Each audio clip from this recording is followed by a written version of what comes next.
Oh, I just got the heat from that. I want the with love take on like, why does this taste so good? What's so special about this? It's the squishy bun, it's the crunch in the onion, it's the texture of the meat, they're perfect. It's kind of a perfect meal, and I'm thrilled that you're having it with me. Yup, this is me, in Santa Barbara, devouring smash burgers with a Duchess. This is Meghan, the Duchess of Sussex, one of the most talked about women in the world. You know, or you may think you know, Meghan Markle the royal, the tabloid subject, the actress. Then there's what the media has told you about Meghan the divider, who traded the trappings of life in the monarchy for the comfy coast of California. But on this episode of The Circuit, we'll try to understand Meghan the businesswoman. Just this year, she's launched a Netflix show, a podcast, and a lifestyle brand that sells jam, rosé, and those much talked about flower sprinkles. It's a new chapter. So, fittingly, our morning started with a walk through a bookstore, a location in the latest season of her Netflix series. We talked big decisions for her business. And suddenly the conversation goes from a few thousand jars and lids to, we need to do a purchase order of 1 million. I got her response to feedback on her show, the good and the bad. Are they saying negative things and then secretly going home and making single skillet spaghetti? Possibly. And things got real, all before noon on a Tuesday. When do you feel the least Duchess of Sussex? Oh my God. Sitting here eating a smash burger with you being asked these questions.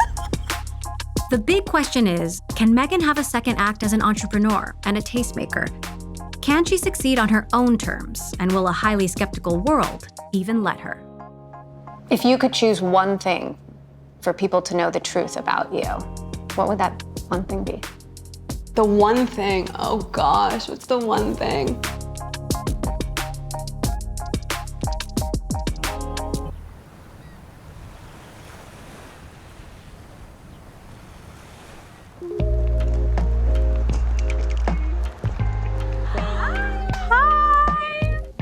Friend's place. This is Godmothers. It is so beautiful. Oh gosh, yes. I mean, they did a spectacular job with it. This is their wall of Godmothers who lit the way. I love it. Yeah, and you'll love the space in here. I mean, they have such a beautiful curation of fantastic books. Hi there. And the kids section upstairs is yes. amazing. Yeah. I love a kids section. What's your guilty pleasure? Are you like a thrillers? Oh my gosh. Trashy romance. Well, I spend so much time reading children's books. And you have 4 kids? Yes, I do. So, you know, our kids are 4 and 6. And so at the end of the night, I do that. And then I haven't really gotten into a book in a long time.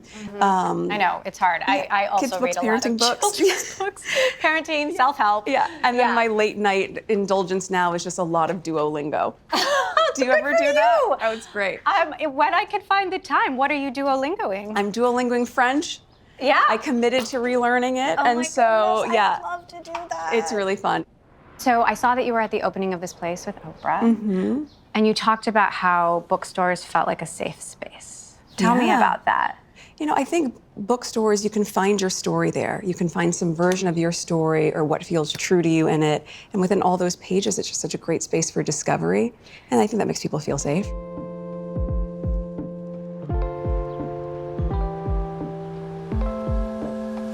Morning. I'd love a little latte. How are you doing? Doing good, how are you? Good, bright and early. It's misty today. I know. What would you like? Can I get an oat milk chai tea latte? Of course, thank you. Yeah, great. All right, Thank you. So what is it about Montecito? Like, what made this place feel like home more than other places? Well, we moved here 5 years ago. Oh, we're just so happy because we can take our kids to school and have a really supported, sweet life, running around and doing the things that I think everyone maybe is part of your day-to-day, but if you don't think about what life would be like without those moments, it's easy to take them for granted. So I love it. We have such a beautiful, embracing community. Yeah, and been able to really create and dream here. Yeah. All right, coffee? Yes, yes. How important is it to own your own story? It's the most important thing in the world. Do you feel like you own your own story? I know I do. And if you know me, you know that I do. I think there are always going to be moments where you feel as though a story is being told about some caricature of you that actually has nothing to do with you. And that can be really hard to reconcile. But I think the more comfortable you get with yourself, certainly age helps. I'll be 44. It's great. It's great. And I just think there really is a lot of value to when you anchor into your own knowing, then you're telling your own story. Yeah. You're telling your own story and how you show up in the world, what you do. You actually don't need to say anything. You can show who you are. People think they know who you are. Your story has been told 1,000 ways, but I want to hear it from you. So when you were 11 years old, you protested an ad that you thought was sexist. And I found it. With Linda Ellerbee. Yes, I want you to watch it. Oh gosh, I remember these, my classmates too. Let's see. Commercial. I knew something would be done because I was I still make that face. And I said, wait a minute, how could somebody say that? I think I'll write a letter.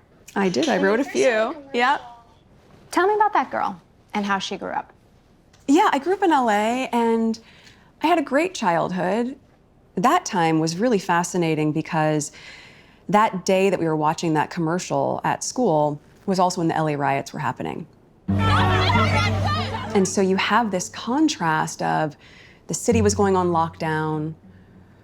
We're very young and don't fully understand what's going on. It was a very tense time in Los Angeles with race relations. And they put on the TV because all of us kids had to stay there until our parents could come and pick us up.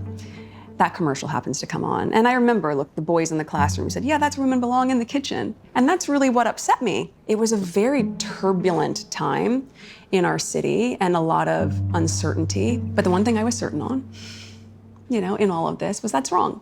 Let's do something about it. And it was just so empowering to know that at a really young age, your voice could be heard well before social media, where everyone doesn't just have a soapbox. And then I went into middle school feeling very confident because I was able to affect change for good. That is to say, that girl has been in you since the beginning. Yes. I think our character, who we are at your core, I don't think that shifts. I think a lot of behaviors and habits and roles that you end up playing in your life can bring out the best or worst in a lot of people, but you're still who you are. Is there an inherent tension in trying to be relatable while also being a duchess? No, I don't find, I'm just being myself. So I think probably it was different several years ago where I couldn't be as vocal and I had to wear nude pantyhose all the time. Let's be honest, that was not very myself. I hadn't seen pantyhose since movies in the 80s when they came in the little egg. That felt a little bit inauthentic, but that's a silly example. But it is an example of when you're able to dress the way you want to dress and you're able to say the things that are true and you're able to show up in a space really organically and authentically. That's being comfortable in your own skin. And that's, of course, had different chapters in my life. But right now, no, I don't feel that I need to prove anything. That said, Meghan and Harry are trying to establish themselves on new ground, and they're taking some big swings. After coming to California, they dropped a hit tell-all documentary series on Netflix. But a podcast Meghan launched with Spotify had a short run. She returned to the screen in March with a show With Love, Meghan, where she, alongside friends and celebrity guests, shares her tips for cooking, gardening, and hosting. It was greenlit for a just-released season 2. What's your vibe on launch day? Are you zen or are you like gritting your teeth? Oh, no. Very zen, because it's done. Yeah. It's done. So I think I sort of approach that with anything that I pour my heart into and create is you've done everything you can, and then you have to let it go. How much preparation would go into a With Love shoot? Like, are you memorizing recipes? Are you sharpening your knife skills? Are there hours of taste tests? It's a great question. A lot of prep and a huge crew, which I think people often forget. That was a crew of 80 people. So most of it in the pre-production was inspired by recipes that I love to make, who I was entertaining, and then test it all out. Yeah, it's a lot. The show hit the top 10. Yeah. Globally. And yet there were mixed reviews. I watched every episode of the Meghan Markle Netflix show, so you don't have to. Today my guest is a dear friend who I've known for about 20 years, so welcome in, Fabian. Meghan, right?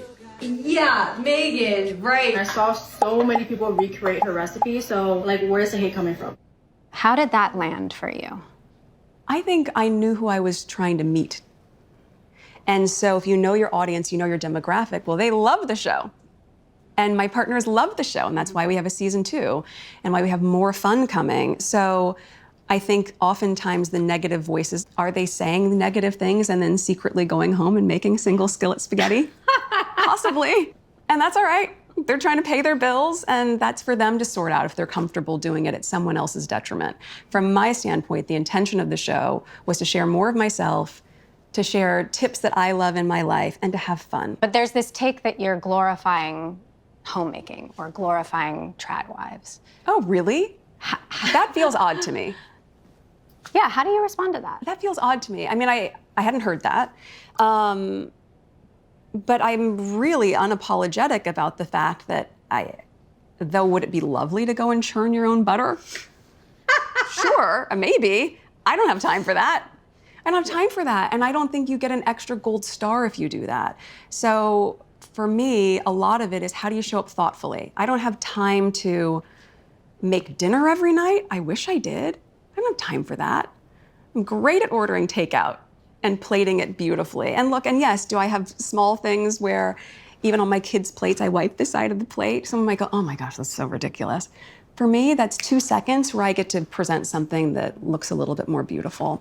I have absolutely no judgment on trad wives. If that works for them, then they should do it. But for me, I think there is an in-between. And joy for me comes in finding that sweet spot in the middle. This year, alongside her Netflix series, Meghan made her first move into online retail with As Ever. It's an evolution of her passion for lifestyle content, which dates back to The Tig, a blog she launched in 2014 that touted fashion, beauty, and travel tips.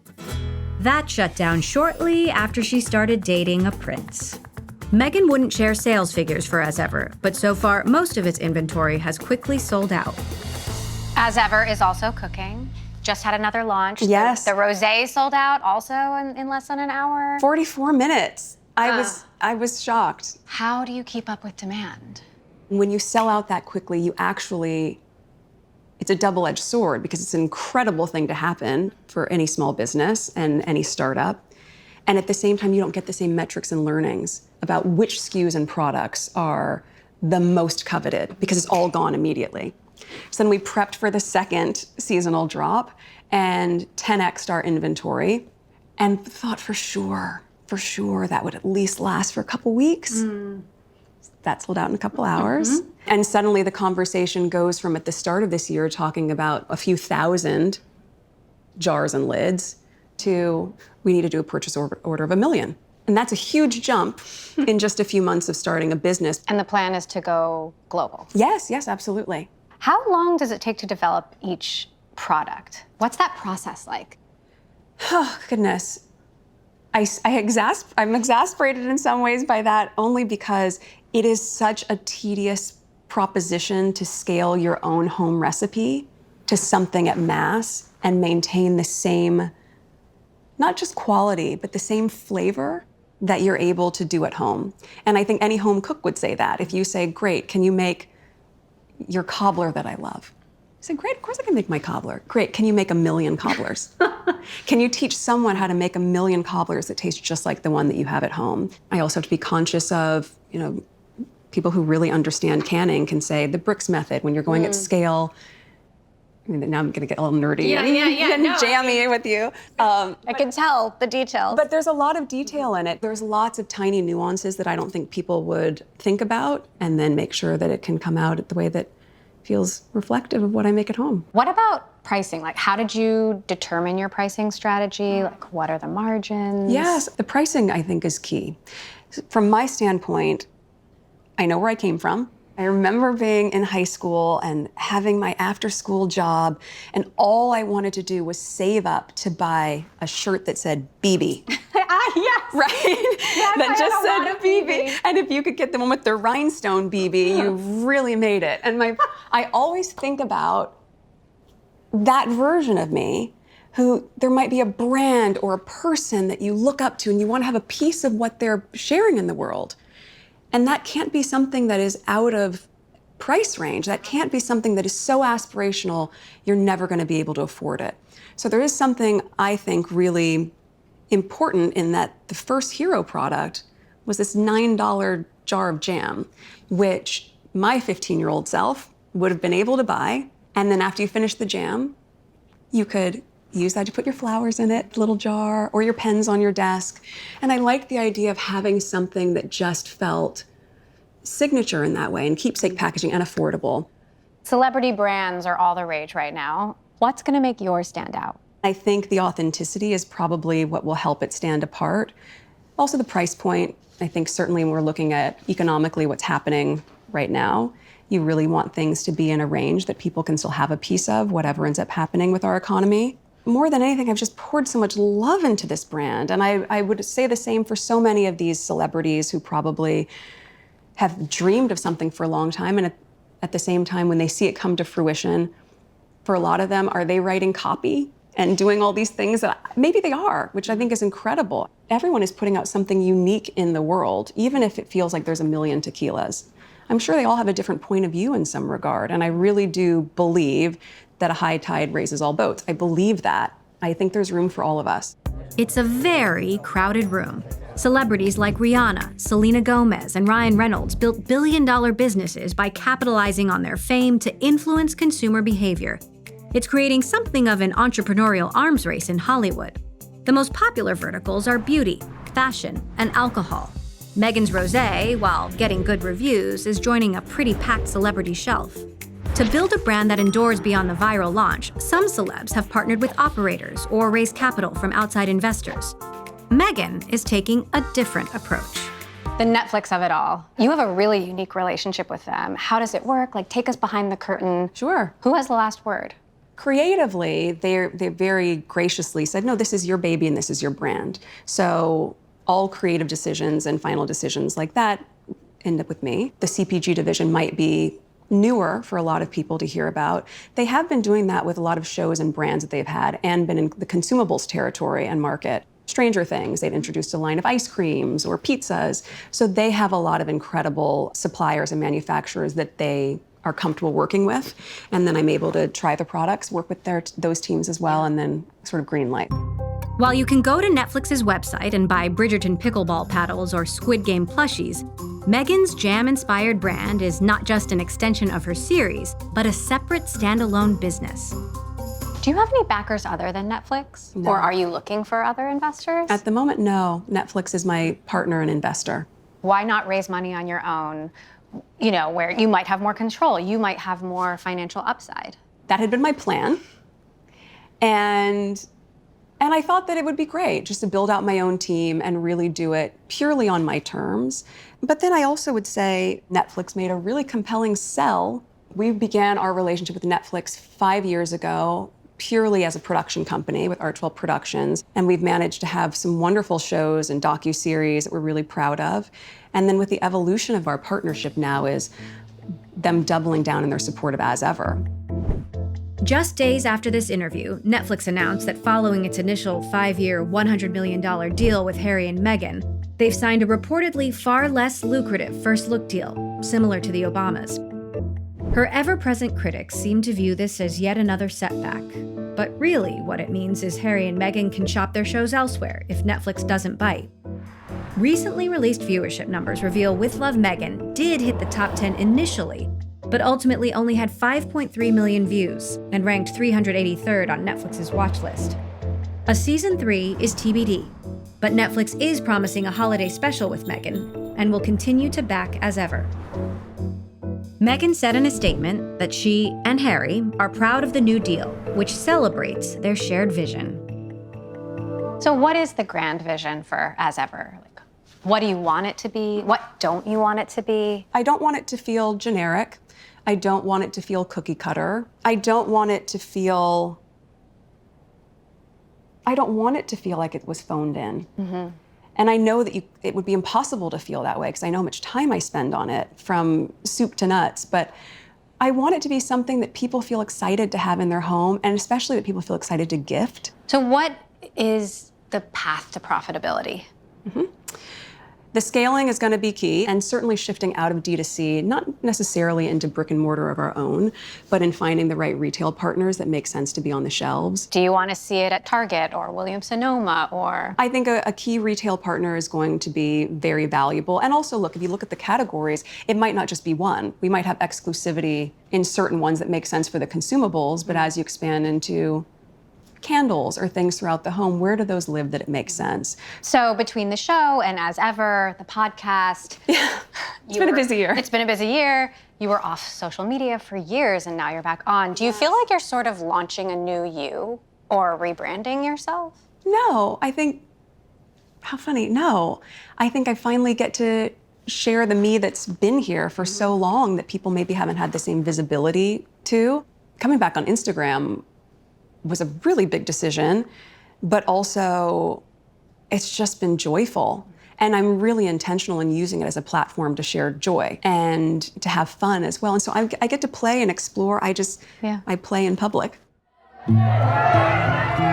Meghan has now spent 9 years on a very public, often unrelenting world stage. In 2018, she was the most Googled person in the world, for better or for worse. My wife in 2018 was the most trolled person in the world. So there was a lived experience in that, but at no point did we suddenly think, okay, well, let's go on, let's take this industry on. Do you feel like it's hard to sort of show your whole self?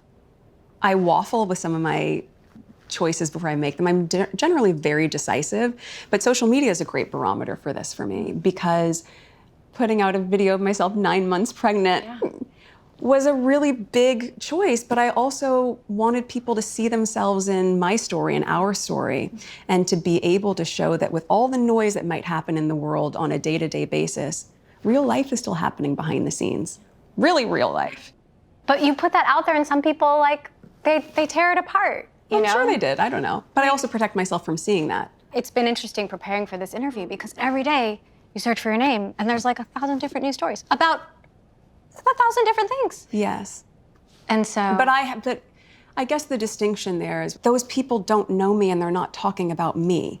And that's a really hard place to come to terms with. Yeah. But that's the truth. So if you can really compartmentalize it and go, oh, right, there is a very, very powerful machine, and it's all about generating income. Mm-hmm. Those stories aren't just appearing because it's fun. Clickbait has a huge financial implication. And so if I'm part of an SEO and that gets them more clickbait, then yes, they're incentivized to churn out as many stories, false or damaging or whatnot, to feed the beast, because that's paying them. And I think a lot of people forget the economic element of it. And I think from my standpoint, that's why I don't look at it. It would be very hard to see anything about yourself that isn't true. But equally, it's not me that they're talking about. It's some caricature they've had to create to get clicks. And I'm very clear on the difference between the two.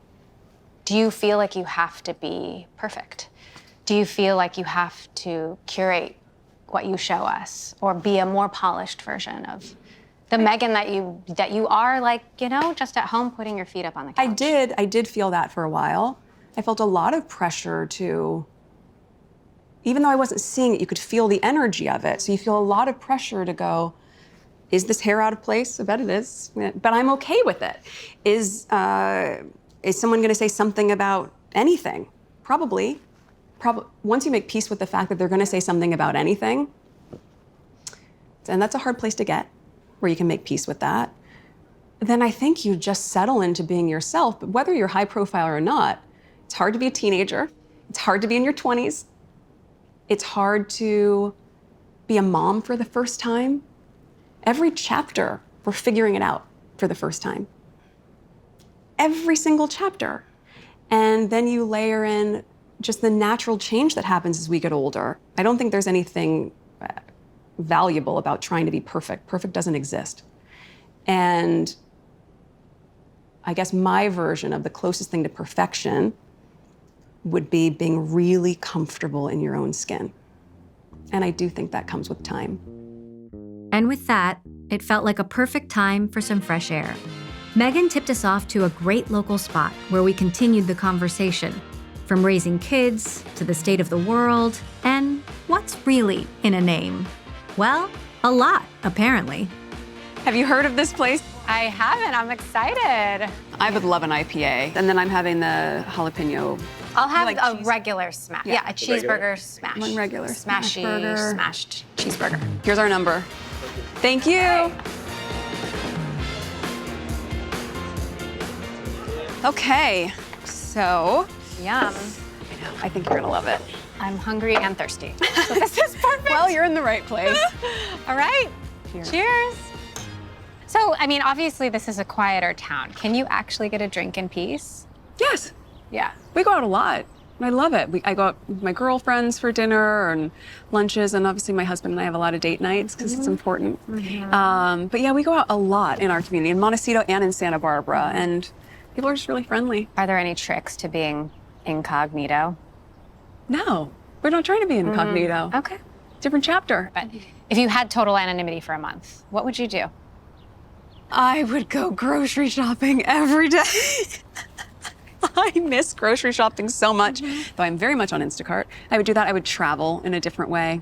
I used to travel so much, and we can, but it has a lot of layers. So I would just backpack and road trip and be able to be a little bit more spontaneous. I was talking with Melinda French Gates about how we're living in such a charged time right now, and sometimes it feels like no one is speaking up, and that, you know, people aren't using their voices because it's scary to speak up. And she said, I don't think the voices are gone. They're just quietly strategizing. The quiet part of the song is still part of the song. What do you think of the direction our country is going in?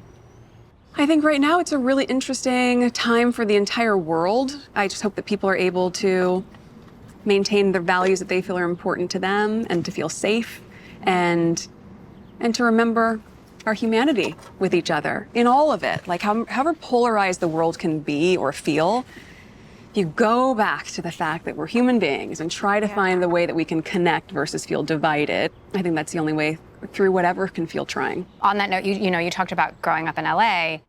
Chaos erupts here in LA County. Widespread immigration raids triggering protests. How does it feel to see your town simultaneously under threat and fighting back? I've seen my town like that a lot over the years. LA has always been so resilient. That's what I know my hometown to be. And so this, to me, while it's a different version of what we've experienced, I think the strength of the people in LA coming together has always been paramount. That's not new. You're in a unique position. I saw you do an interview in 2016, and you had some choice words for President Trump. I think it was in 2012, like the Republican Party lost the female vote by 12 points. That's a huge number. And with as misogynistic as Trump is and so vocal about it, that's a huge chunk of it. You're not. Are there things you're dying to say or do right now that you feel like you can't? No, I just make a choice of what matters to me and what's important to me. And that was a different time in 2016, certainly. But no, I mean, what was that, the Larry Wilmore show? Yes. I was so excited to have that. I was so excited to be able to go on that show at the time.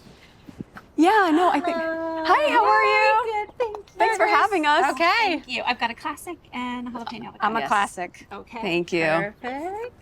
There we go. Thank you so so Can I grab much. some napkins from you? Yeah. Thank you. Okay, we'll wait for the napkins. Just to be I'll on let the you- safe I'll let side. you finish your answer. Of course it was a different time. I was excited to be on the show, and I think if there's anything that I wanted to say or that felt necessary to say, then I would say it.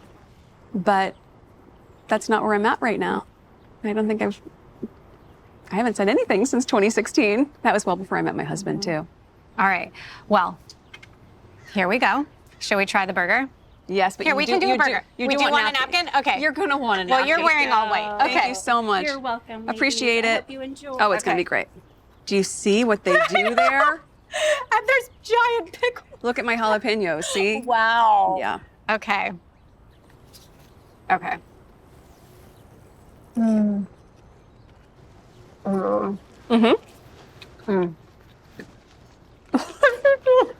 Well, you asked earlier about do you feel the pressure to be real? We're human, we eat. Yeah. It's not always going to be elegant and beautiful, but it's going to be delicious. We lick our fingers. Yes. Okay. What else? You have lots of burning questions. I have lots of burning questions. What have you learned about yourself since becoming Sussex? Well, interesting. What I learned about myself is no matter what my name is or what people call me, I'm still the same person. So that didn't change who I am. And maybe that's probably the biggest distinguishing factor. Give me a tutorial on royal naming conventions. So like, are you Meghan Sussex? Are you Meghan Duchess of Sussex? Mm-hmm. Is Markle even on your passport anymore? Is it, we don't use that term anymore? Well, when I got married, I changed my name. Yeah. But it's a complicated one for people to understand because a last name is not typical in that construct. I think we expect a last name, but is that a last name or is that actually It's not, but a last it's used roughly, or loosely rather. It sounds so silly to say, and I get it because I'm American, and then I went there and I started to understand, then you come back, and as an American you go, I'm so confused. Yeah. It's a dukedom. A dukedom, that's a new word for me. It's a dukedom. Okay. So, but that's the truth of it. But at the end of the day, you know, yes, so my legal name is Meghan, Duchess of Sussex. But Sussex for us works as our family name, and it's the name that we share with our children. And but yes, since we've been married, that's what I've been called. Do you like this? Yeah, I do. You see me staring at your necklace. You just totally called me out. And I'm definitely not the only one taking note of Meghan's fashion choices. There's a blog called What Meghan Wore that's been tracking her outfits and accessories for fans ever since her relationship with Prince Harry went public. On one occasion, Meghan sporting a bracelet spiked an 11,000% increase in sales for the company that made it. There's even a term for this. The Meghan effect. I don't know if you've heard about this one. I've heard about that one. This concept that you can transform a small business by wearing or using their products. How do you make decisions about what to wear or what to feature, knowing that you can have that level of impact? It's hugely flattering, and it's also, I take it seriously. Up until then, there was always speculation on what I might be wearing, and then you'd find different media outlets would put it up with their affiliate sales, and they might sell out on a shirt, but it wasn't the shirt of that female founder that I was choosing to support. And that was really interesting for me because a lot of my choices, especially when I wasn't using my voice as often, my fashion choices were decisive. And they were really designed to uplift a lot of smaller brands that people might not know about, especially female-founded brands and designers.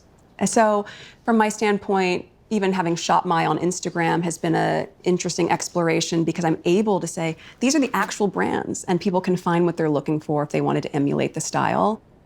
I mean, there's speculation you want to get into hospitality. Are there like In what way? hotels? Oh, gosh. Restaurants, beauty, fashion? What's on the horizon? Ooh, that's a lot of stuff.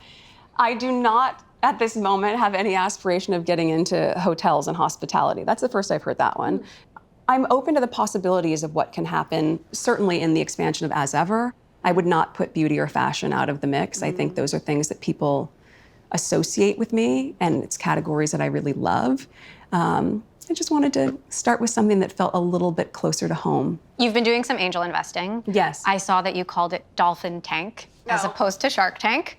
Well, I love Shark Tank, by the way. Don't get me wrong. I love watching that show. I just wanted to approach it with friendly water. Yeah, well, there are sharks out there, let's be honest. Yes. How do you learn to swim with the great whites? Oh, so eloquent. So cinematic as well. I'm just really, really considered in my approach of who I want to invest in and work with, specifically women at different generations. Equally, it's not just the concept that I'm investing in, it's the founder. And really knowing how I can be valuable for them. My association with the brand, yes, it might have that effect. But I want to be more valuable than just the clickbait version. I want to be able to bring really sound investors to their cap table. I want to be able to open up their network for them. I want to be able to be a soundboard and just a place for advice and to help them grow. Do you and Harry do deals together? Any deals? Yes, absolutely. What's the sort of working together strategy? What do we both believe in? What do we think is really going to move the needle? My husband served 10 years in the military. He's obviously very minded about how we show up and do good, how we can be of service, and he looks at it through different lenses as well. So kind of concentric circles. What's the bigger strategy? Like, are you looking at AI or biotech or e-commerce or AI, man, aren't you a little bit scared by AI? Just a little. Just a little. I mean, we have to make peace with it. The world is changing. Our lives are changing. So there are certain things that I just don't know enough about to want to jump in with both feet. But yes, I mean, when it comes to women, finance, healthcare, and tech, yes. I mean, that is the world that we live in. Are you using AI? Last week someone talked about ChatGPT, which of course everyone's talking about ChatGPT. I hadn't experienced it before. I'm shocked. I'm a little bit vintage in many ways because I'm from a time capsule of handwritten notes and putting a stamp on a letter and mailing it. And it's not something that is part of my day-to-day, but you have to imagine Siri's not on my phone. I don't have location services. There are things like that that I'm not caught up in the day-to-day tech things that most people are. But yeah, I'm sure it will end up being a part of our life in some capacity. How could it not? AI recipes. I mean, AI recipes are huge. Thumbs up or thumbs down? This is new. Oh yeah, you can say, I have, these 5 things in my fridge. What should I make? No, what you should do is read Tom Colicchio's Think Like a Chef, which is one of the best books written by a chef, frankly, because it teaches you, I don't want people to lose critical thinking. I don't want people to lose critical thinking. I think it's great if AI can help with recipes, but I also would encourage people in the same way that I do. Cooking can be so playful and life can be so serious. And if you can find a moment where you can play a little bit, I think your day will probably be a little bit better. You've talked about how important it is to be financially literate, especially for women to be financially literate. Talk a little bit about your own journey around money, learning how to make it, learning how to manage it. Certainly as an auditioning actor, you are paycheck to paycheck, so you're very mindful about how you spend. But I grew up clipping coupons. I grew up looking for deals and the sale rack. I always worked. I mean, my first job was when I was 13 at a frozen yogurt shop called Humphrey Yogurt. I've had a lot of jobs over the years, and when you work really hard, you value what you've earned.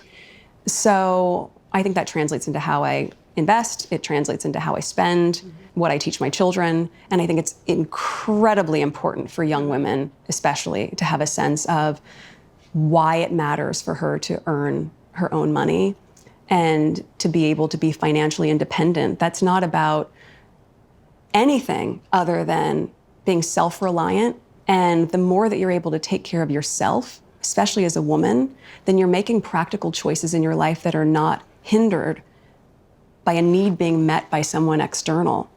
Taking care of yourself is so key, and it's the most empowering thing in the world. We actually did our first lemonade stand this weekend. How did it go? My daughter was asking for it, and I think they learned a lot. They're like, oh, this isn't so easy as... I love that you did that. Now you're gonna have your sticky fingers every weekend making lemonade.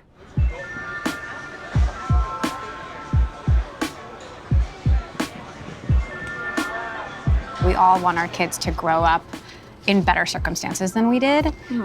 And your kids are going to live in totally different circumstances than you did. Yes. How do you reconcile that?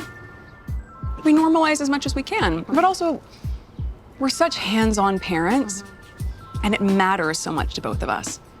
Being a parent matters so much to my husband. Being a parent matters so much to me. And so there's no version of that where, in spite of all of the privilege that our children have access to and the life that they have and the opportunities that they'll be given and that they'll work for, I think from our standpoint, it all comes back to values. What do we want to raise? Yeah. Great human beings, kind people, present and aware citizens, people who want to help the world and make things better. And where does that start? That starts in your kitchen, in your home, being a part of. That starts with taking your plate to the sink and contributing and not expecting that things will just be taken care of for you or handed to you. At some point, they're going to be able to read what's been written. Like, do you think about that moment? Do you worry about that moment? I think about it, but at the same time, I think my children know that I will tell them the truth. And also, I would caveat that by saying the truth based on what they can carry in that moment. But also our children get to see the example of who we are as human beings every single day. Yeah. So I know that will be informed by whatever they end up reading. But equally, they have the same great community that we do. Is there anything you want for your kids that's different than what you and Harry have had? Like, especially when it comes to family. Oh yeah, I want them to have the fullness of life and family and support in a way that we have had and that we do have in many ways. And also, I want them to be able to carve out the life that they want for themselves. And that will very much be not necessarily mimicking, but that'll be very much reflective of the choices my husband and I have made. Hardest question of the day on a busy night. What is your go-to easy kids meal? Oh, that's so easy. That's so easy. On the longest day where there is no time and you don't want any fuss, frozen chicken nuggets, frozen tater tots, they both go in the toaster oven. My daughter loves macaroni and cheese, so one of the ones from Annie's, quickly whip that up. I do put in some chia seeds or flax, and then some broccoli from the garden. They're great about that. I'll say, can you go pick it? If you don't, yes, you're like, I don't have broccoli for my children to go and pick. That's fine. Take the bag of broccoli from your fridge, and I just quickly toss it in with the pasta water at the last couple minutes, so it gets a little bit done. Okay. That's it. All right, so since you mentioned frozen, you gave me the perfect segue. We brought you some Humphrey Yogurt. Oh my God, does it still exist? It still exists. It still exists. That is wild. So this was your first job? Yes, but it was very inventive at the time because you could take a base flavor. This is sweet vanilla, tart vanilla, and chocolate. I can tell by the colors. And you could blend the toppings into it. So you would make your own flavor profile. I'm a tart vanilla girl. Yeah, I think it's a really great one. Oh my God. You don't like it? No, I love it. Sorry, I'm making a face. That was my I would take it home. That was my tart face. Did the girl who scooped this ever think she'd be here? No. No. What does she think now that she's here? Life is full of surprises. Yeah. And you cannot predict anything. You genuinely can't. I just wanted to be on a TV show that would run for 10 seasons. And I would have been, but I left 7 in because I fell in love.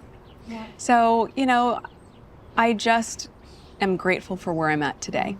When do you feel the least Duchess of Sussex? Oh my God. Sitting here eating a smash burger with you being asked these questions. Okay. What have you learned about how you navigate the tough stuff, the tension, the conflict, the things you didn't necessarily ask for? Sure. I think everyone needs to know who their closest friends are that they can trust, where the right soundboard can be. I have an amazing partner, so that obviously is very helpful. No matter what you're going through, I think it would be very, very challenging to navigate it in a silo and to rely on the support that you have around you to be able to get through things. Meghan's got a lot of things to get through that are completely unprecedented and so far unresolved. But she also has a lot of things going for her as she grows her business. The real test will be getting beyond the initial hype and criticism to build and scale a sustainable business. It's not just about having a good product and good execution. A celebrity brand is only as strong as the celebrity's image it's built on. Fairly or unfairly, people have a lot of opinions about Meghan Inc. Perhaps she can harness all the attention, welcome or not, to sell a vision that seems to connect to her truth, that she really does just love to jam in the kitchen. The hard part may not be getting customers to buy it, but to believe it. If you could choose one thing for people to know the truth about you, what would that one thing be? No one's ever asked me that. What a great question. The one thing, oh gosh, what's the one thing? Oh gosh, I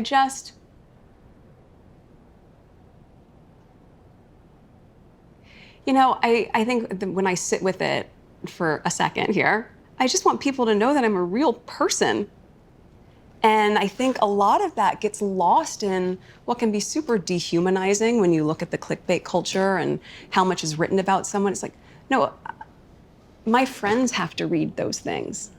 Like, I have real best friends, the same ones since I was 17. Like, I'm a real mom.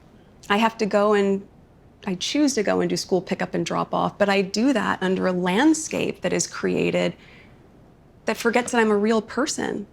And how would you want someone to treat a real person in your life that you cared about or loved or respected? And so there's something about that, I think, that often gets lost. And even though earlier I was saying you can compartmentalize, like I say that's a caricature. Yes, but my kids will see those magazines, and we all know moms gossip. And so I have to make a choice to move through the world as myself in spite of all the noise that's created. But maybe there would be less noise if people remembered that I'm a real person. You're a real person. Yeah. I can say I'm here, and I can attest to it. Pinch me, I'm real. She's real. She's a real person.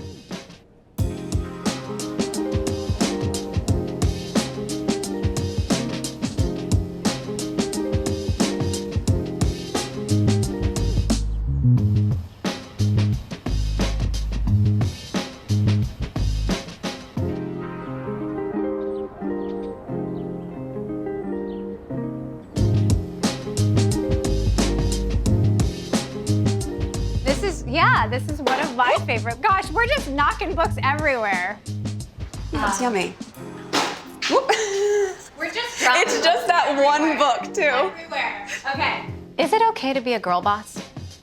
I feel like that was such an of-the-moment term and word. Yeah. And I don't know, I think you wouldn't say, are you being a boy boss?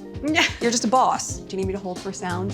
The bird No, that was great. I love that answer. The bird song is great, though. It's so Montecito. It's a Beauty and the Beast. But it's true. You wouldn't say that. And so I don't know why we have to attribute our womanness to any role that we're taking, specifically when it comes to business. It's okay to be a boss, no matter who you are. Baby boss. Got that?